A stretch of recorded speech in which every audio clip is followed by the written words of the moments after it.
Hi everyone, TardisGuy123 here, and today I'm going to be reviewing the 7th Doctor story, Silver Nemesis.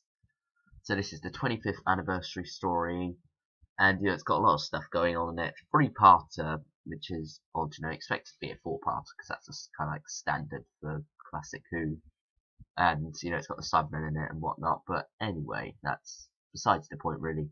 The silver in the title has many meanings. It got 25th anniversary, so the silver is the colour.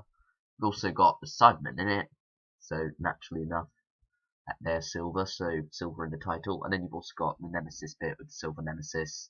Nemesis Statue is silver, made out of the metal, Validium, living metal. So you've got lots of stuff going on here, and this story has come in for quite a lot of criticism in that there's too much stuff. You got neo-Nazis, you got time travelers from the past coming to claim the Silver Nemesis statue, and I think it's got a lot going on. It had potential, definitely. All that stuff coming together with the Cybermen and everything. It could have worked. I don't think it did too well.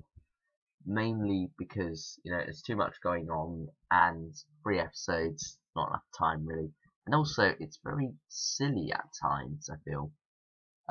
First episode is good, that's serious enough. It's not kind of like Inferno serious or anything like that. It's not brutally serious, but, it's serious enough that you can accept it, you can believe in it. But then you've got kind of like this stuff going on where you've got this American traveller turning up in part 3, and Lady Painfort getting a lift with her in the car and whatnot, and that doesn't really go anywhere. That just seems silly and things like that. And overall, it feels like a production made for CBBC, not BBC, which it was actually done for.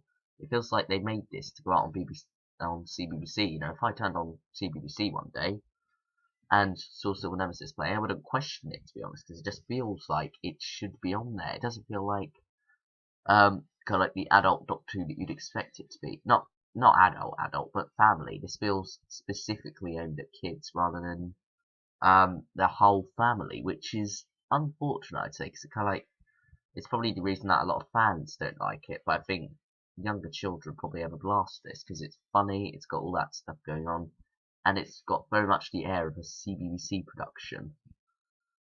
So that's unfortunate in many ways, but and also another problem is the plot's too similar to Remembrance of the Daleks. You got the Doctor tricking the enemy into taking the Time Lord weapon and destroying their fleet with it, or their mothership. It's too similar.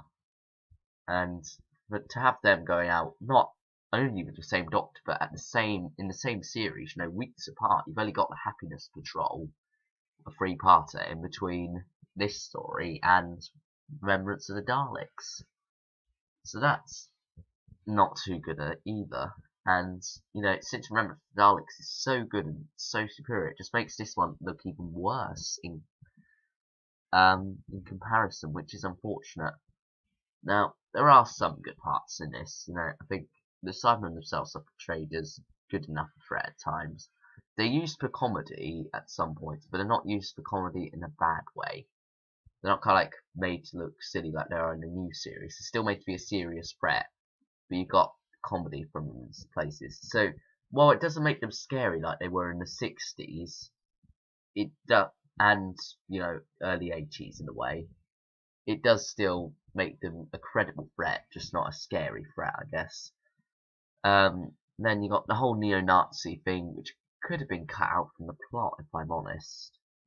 That whole thing, and Lady Painfort, it all shapes up in part 1 to be very epic, but it doesn't really go anywhere except the Cyberman story, and then the conclusion is very bad too. You've got them all; they all just kind of show up. Because you've got kind of like the Cybermen and whatnot, they show up, they're defeated. Then the Nazis turn up, then the Cybermen come back to life and defeat them, and then Lady Painfort shows up.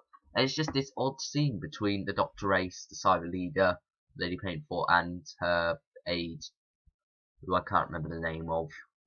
They all just show up and they just talk. And it doesn't really feel like a tense scene which could decide to fate of the world. The Cyber Leader, why does he just shoot them all, take the bow, set this stuff up with the Nemesis, there he goes. He's got his victory. But no, it just doesn't work like that, and I'm rather disappointed in that. Now, David Banks, I think it is, his performance as a side leader is great. The Cybermen costumes are a bit different from when we saw them last.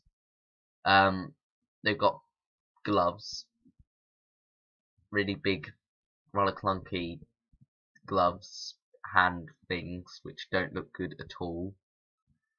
Good action sequences, though. I will say that. The start of Part 2 has an incredible action sequence. That's all very good. Cybermen have new guns as well, which actually, rather than having the overlaid thing in editing afterwards that their old guns had, this design, they've actually got kind of like a physical gun, which actually looks a lot better. I feel works a lot better with the shots going out and the explosion and whatnot. It's all very good. It's all very well done. The production side of it, just the script side of it, doesn't hold up too much, I'm afraid. It's too silly, but overall, I think it's something you can stick on in the background if you just want something to watch. It's not like unwatchable terrible. It's just silly bad, I guess, and not really something you'd want for a 25th anniversary. I was only 25 years out. Leave me alone.